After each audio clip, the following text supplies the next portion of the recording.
नगर निगम पर तृणमूल कांग्रेस का कब्जा होने के बाद चुनाव में जारी किए गए मैनिफेस्टो के अनुसार गरुई नदी के संस्कार का कार्य नगर निगम की ओर से शुरू कर दिया गया है। बीते दिनों नगर निगम के मेयर विधान उपाध्याय, घोषित उप मेयर अभिजीत खटक और वसीम उल हक सहित नगर निगम की टीम ने गरुई नदी के किनारों पर पड़ने वाले विभिन्न इलाकों का जायजा लिया था और नदी के संस्करण के लिए जल्द से जल्द सर्वे करवाकर काम शुरू करवाने की बात की थी। इसी के तहत सोमवार को BLRO अधिकारी, इंटीग्रेशन डिपार्टमेंट के अधिकारी और नगर निगम के अधिकारियों ने संयुक्त रूप से आसनसोल के रेलपार में गरुई नदी का सर्वे किया। जहांगीरी मोहल्ला, ओके रोड एवं रेलपार के अंतर्गत नदी के किनारों पर पड़ने वाले विभिन्न इलाकों का सर्वे किया गया। इस सर्वे पर 28 नंबर वार्ड के कांग्रेस पार्षद गुलाम सरवर ने कहा कि इस सर्वे का कोई फायदा नहीं है। 2 महीने बाद बारिश का मौसम शुरू होने वाला है। अगर नगर निगम कुछ कर सकती है तो नदी की सफाई करवा दे, जिससे बाढ़ की समस्या से निजात मिल सके। देखिए, जिस वक्त शुरुआत हुआ था उस वक्त भी हमने कहा था, और अगर आप पूछ रहे हैं तो फिर हम कहते हैं कि नतीजा कुछ निकलने वाले नहीं है।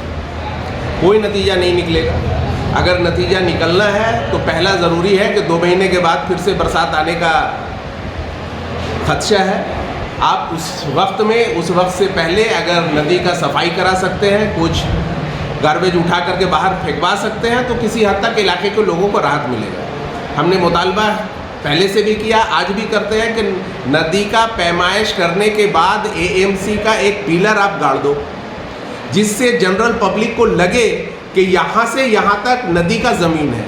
और ये तमाम जो घर बना हुआ है, ये तमाम घर जो हमारा जो ये रहेगा गड़ा हुआ जो हम लोग का ये है, उससे जो अंदाज़ा लगेगा कि ये इसके अंदर में जो घर है, ये तमाम घर जो है नदी के ज़मीन में है।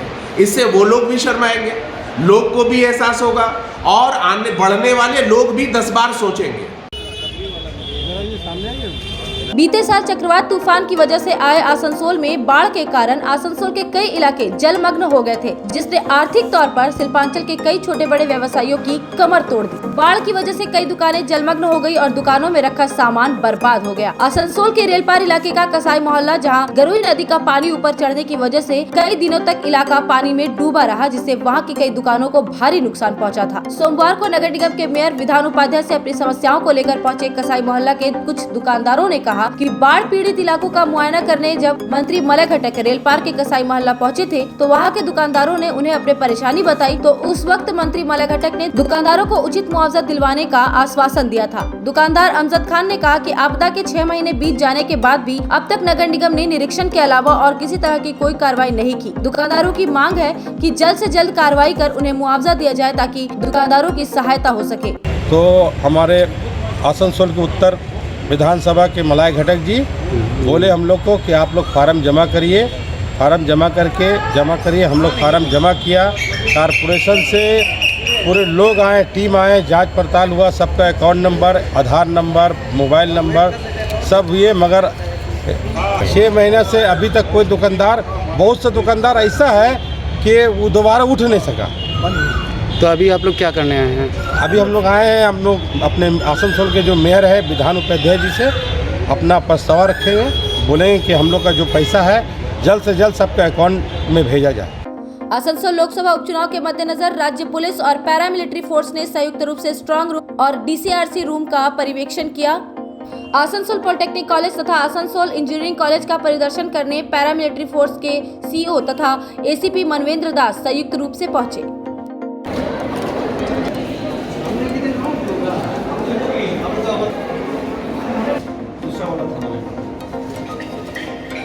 प्रेम भाई जल्दी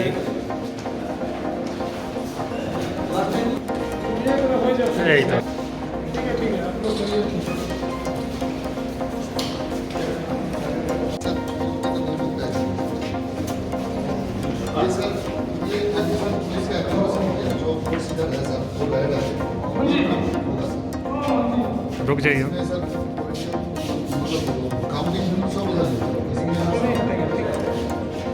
स्ट्रॉन्ग रूम है और DCRC जो है, जो पैरामिलिट्री का CO साहब आए हैं, उनको पूरा ब्रीफ किए हैं, उनको दिखा दिए पूरा स्ट्रॉन्ग रूम कैसे, कहाँ से कैसे मूवमेंट होगा। किस जगह में विजिट किया? हाँ, आसनसोल इंजीनियरिंग कॉलेज हम लोग का जो काउंटिंग वेन्यू है वो दिखाए, ये आसनसोल पॉलिटेक्निक कॉलेज, ये 2 जगह दिखाए। इसके बाद दूसरी जगह जाएंगे, दूसरे थाना निगरानी करेंगे। स्ट्रॉन्ग रूम है और DCRC जो है, पैरामिलिट्री का सीओ साहब आए हैं, उनको पूरा ब्रीफ किए हैं, उनको दिखा दिए पूरा स्ट्रांग रूम कैसे कहाँ से कैसे मूवमेंट होगा इस। किस किस जगह में विजिट किया? हाँ, आसनसोल इंजीनियरिंग कॉलेज हम लोग का जो काउंटिंग वेन्यू है वो दिखाए, ये आसनसोल पॉलिटेक्निक कॉलेज, ये दोनों जगह दिखाए। इसके बाद दूसरी जगह जाएंगे, दूसरे थाना निगरानी करेंगे यहीं। आसनसोल लोकसभा उपचुनाव के मद्देनजर जिले के 21 स्थानों पर चल रही है 24 घंटे नाका checking. Asansol Durgapur police commissionerate के अधिकारियों के साथ चुनाव आयोग के अधिकारी भी इस नाका चेकिंग के अभियान में साथ है। इस दौरान सोमवार को जुबली मोड़ के समीप पचगछिया के रहने वाले एक व्यक्ति के पास से 6,67,550 रुपए नगद बरामद किए गए। रुपयों के बारे में पूछताछ करने पर व्यक्ति ने कहा कि उसके इलाज के लिए उसने अपने मित्र से उधार लिए हैं, लेकिन पैसों से संबंधित किसी तरह का कोई वैध दस्तावेज नहीं दिखा पाने के कारण पुलिस ने नगद सीज कर लिए और पर्याप्त सबूत देने के लिए 7 दिनों का समय दिया।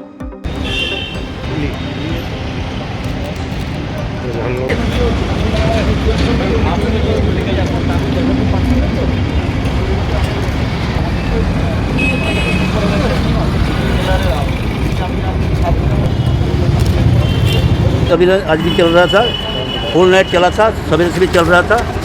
उसके दौरान एक 58 मिनट पर एक बाइक आरोही यहाँ से गुजर रहा था, तब हम लोग उसको पकड़े। तो छोटा सा बैग था, हमको बोला कि जो बैग को निकलो, लेके को भी खोलो।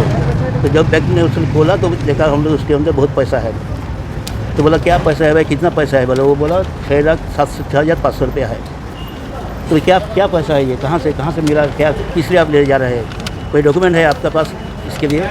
ये जो इतना पैसा आप ले जा रहे हैं? तो बोले मेरे पास कोई डॉक्यूमेंट नहीं, ये बिजनेस का पैसा है, हम ये अदाई करके ले आ रहे हैं।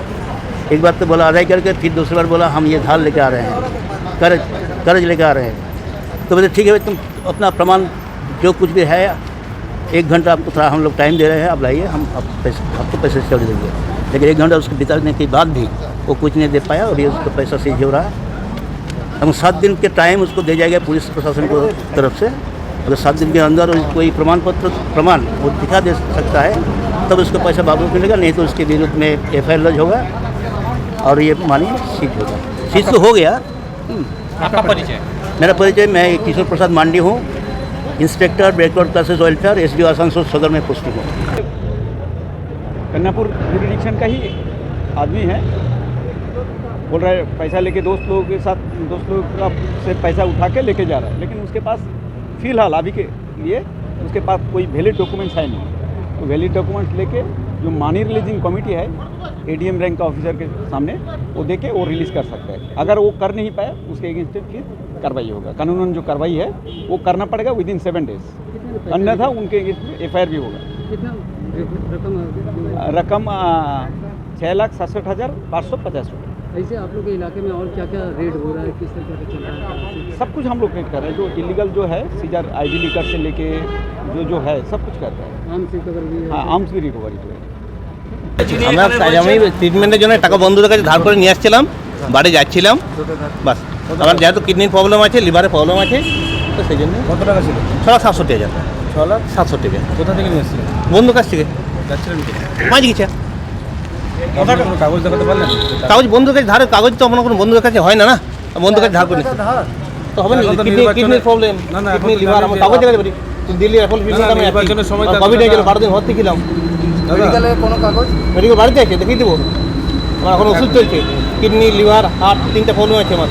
এখন কি টাকা ওরা নিলেন? না লাইনে ওরা বলে যার কাছে নিচ্ছি সে এলে ছেড়ে দেবো। আপনি কোন জায়গার বাসিন্দা? 5 গেছে। আপনার নাম? সোমনাথ রায়।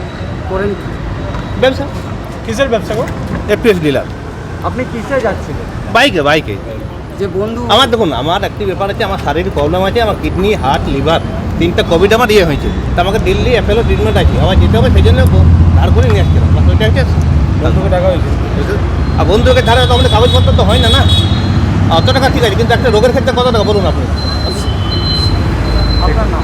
আমার চোখেরও প্রবলেম আছে, দেখুন 3.5 आसनसोल लोकसभा उपचुनाव के कांग्रेस उम्मीदवार प्रसन्नजीत पोयतुंडी ने आसनसोल नगर निगम के 25 नंबर वार्ड में कांग्रेस नेताओं एवं कार्यकर्ताओं के साथ एक बैठक की। इस बैठक में चुनाव की रणनीतियों पर चर्चा करने के साथ साथ राज्य सरकार और केंद्र सरकार पर प्रसन्नजीत पोयतुंडी ने निशाना साधा। उन्होंने कहा कि कांग्रेस को खत्म करने के लिए बंगाल में दीदी और मोदी की सेटिंग चल रही है। इस बैठक में कांग्रेस पार्षद गुलाम सरवर, SM मुस्तफा, मोहम्मद राजू सहित कांग्रेस के कई नेता एवं कार्यकर्ता उपस्थित थे। हम लोग छोटा संख्या में लड़े थे, लेकिन लंदन साहब हो, मुस्तफा हो, राजू हो, आजाद हो, मानवदा हो, सुबह से लूट और लूट, लूट और लूट। जो सत्ता 2021 में 213 सीट जीत के आने का बाद 6 महीने का अंदर लूट करने पड़ता है। इसका मतलब जब 2021 का चुनाव हुआ था तो उसमें तो कुछ मोदी जी का साथ सेटिंग आपका हुआ था, क्योंकि RSS आज भी बोलता है कि ममता बनर्जी हम लोगों के पास तो दुर्गा है। तो RSS का 3 टीम आज देश में है, पहला टीम बीजेपी, दूसरा टीम ममता बनर्जी, तीसरा टीम अरविंद केजरीवाल का आप। खाली कांग्रेस को खत्म करने के लिए ये लोग आज है। लेकिन जिस दिन ममता बनर्जी खुद समुद्र का किनारे खड़ा हो गया था, दीवार में पीठ चला गया था, ममता बनर्जी 1 MP हुआ करते थे, उस टाइम ममता बनर्जी को पुनर्जन्म अगर कोई दिया तो उसका नाम कांग्रेस है। आज बंगाल का सत्ता से हटाने के बाद क्या मिला? रामपुरहाट जैसा मासूम बच्चे को जला दिया जा रहा है। आज क्या हो रहा है? तपन कंदू जैसा कांग्रेस काउंसिलर को गोली मारकर हत्या कर दिया जा रहा है। आज अनीस खान जैसा एक युवक हावड़ा का अमता में आप लोग जानते होंगे, एक प्रतिवादी युवक था, उसका अंदर एक जज्बा था, एक लड़ाई लड़ने का हुनर रखता था। वो लड़का को पुलिस जाके उसका घर से गिरा देता है, मर जाता है। उसका लिए लड़ाई कांग्रेस पार्टी लड़ रहा है। आप हजरात से, हमारी माँ और बहनों से एक सवाल है कि ये बीजेपी का डर कब तक दिखा करके हमको मायूस करते रहेंगे, फरामोश करते रहेंगे? अगर माइनॉरिटीज के वोट न देकर बीजेपी जीतता है तो जीते। आज तीसरी बार MLA हुए, ये हुकूमत तीसरी बार मगरबी बंगाल में आई। आज हम लोग रेल पार के इलाके में रहते हैं, खुशकिस्मती से हमारे जो MLA हैं वो ऑनरेबल मिनिस्टर भी हैं। लेकिन हम और आप ये जानना चाहते हैं कि मेरे रेल पार के लिए, मेरे बच्चों के लिए, मेरे लोगों के लिए, मेरे इलाके के लिए उन्होंने कौन सा काम किया? गर्मी का पारा बढ़ते ही शिल्पांचल में पानी की किल्लत शुरू हो जाती है, जिससे नगर निगम के कई वार्डों में लोग पानी की समस्या से परेशान होकर सड़क पर प्रदर्शन करते हुए नजर आते हैं। इन गर्मियों में आम नागरिकों को पर्याप्त मात्रा में जलापूर्ति की जा सके, इसके लिए नगर निगम में सोमवार को एक बैठक की गई। इस बैठक में नगर निगम के मेयर विधान उपाध्याय, भावी उप मेयर वसीम उल हक, चेयरमैन अमरनाथ चैटर्जी, पार्षद अनिमेश दास और पार्षद शिवानंद बावरी सहित जल विभाग के अभियंता अधिकारी शामिल हुए। बैठक के बाद नगर निगम के मेयर विधान उपाध्याय और चेयरमैन अमरनाथ चैटर्जी ने क्या कुछ बातें सामने रखी, सुने। কিছু কমপ্লেন আসছিল, কোথাও মানে হালকা জল পড়ছে, কোথাও জল তো পৌঁছাচ্ছে না। তো সে কারণে আমরা ডেপুটি মেয়রকেও ডেকেছিলাম, ডেপুটি মেয়র ছিল, আমাদের চেয়ারম্যান অমরদা ছিল, কাউন্সিলর অনিমেষ দাস ছিল, আমাদের শিবানন্দ বাউরি ছিল, আর সুমিত নরসমাদার থেকে বারবার ফোন আসছিল আমার কাছে। তো সেটাই দেখার জন্য বললাম। ইঞ্জিনিয়ারদেরকে ডেকেছিলাম, ইঞ্জিনিয়ারদের সাথে কথা হলো কীভাবে ওটাকে করা যায়। আজকে ভিজিটে আমি পাঠাচ্ছি, মানে যখন জলের টাইমটা আছে নরসমাদা, তখন ওরা যাচ্ছে, গিয়ে দেখে নেবে, দেখার পর যা করণীয় থাকবে আমাদের তরফ থেকে করবে। কন্ট্রাক্টরদেরকেও ডাকা হয়েছিল, কন্ট্রাক্টরদেরকে মানে কোথাও যেন জলের জন্য মানে জলের ফোন পেলে তাড়াতাড়ি অ্যাকশন নেওয়ার জন্য আমি বলেছি সবাইকে। बंडपुर के जामा मस्जिद के निकट उर्दू गर्ल्स स्कूल में second Asansol smile chess championship 2022 का आयोजन किया गया। इस चैंपियनशिप में आसनसोल, दुर्गापुर, आद्रा और पुरुलिया के 51 प्रतिभागियों ने हिस्सा लिया था, जिनमें संजय गुप्ता इस टूर्नामेंट में विजय हुए। टूर्नामेंट में मुख्य अतिथि के तौर पर पार्षद अशोक रुद्र, बंगाल एसोसिएशन के वाइस प्रेसिडेंट तपन दास गुप्ता और टूर्नामेंट के ऑर्गेनाइजर सबीर अली के साथ कई गणमान्य लोग मौजूद थे। টুর্নামেন্ট করলে যদি আগে থেকে একটু আমাদেরকে জানান, তাহলে আরো আমরাও পাশে জানাতে পারবো, যাতে আয়োজন আপনারা আরো ভালো করতে পারেন। এটা আমরা বলে রাখলাম, কারণ আমি নিজে স্পোর্টস কাউন্সিলের প্রেসিডেন্ট বর্তমান জেলায়। আর অনেকে দূরে যাবেন শুনছিলাম, কেউ দুর্গাপুর বা আরো দূরে, তাই আর বেশি সময় নষ্ট না করে আমি আমার বক্তব্য শেষ করলাম। এবং আমার এই ছোট ছোট ভাই বোনেদের আগামী দিনে তাদের যাতে এই দাবার দুনিয়ায় তারা অনেক দূর অব্দি যায়, এই শুভেচ্ছা, এই শুভকামনা জানিয়ে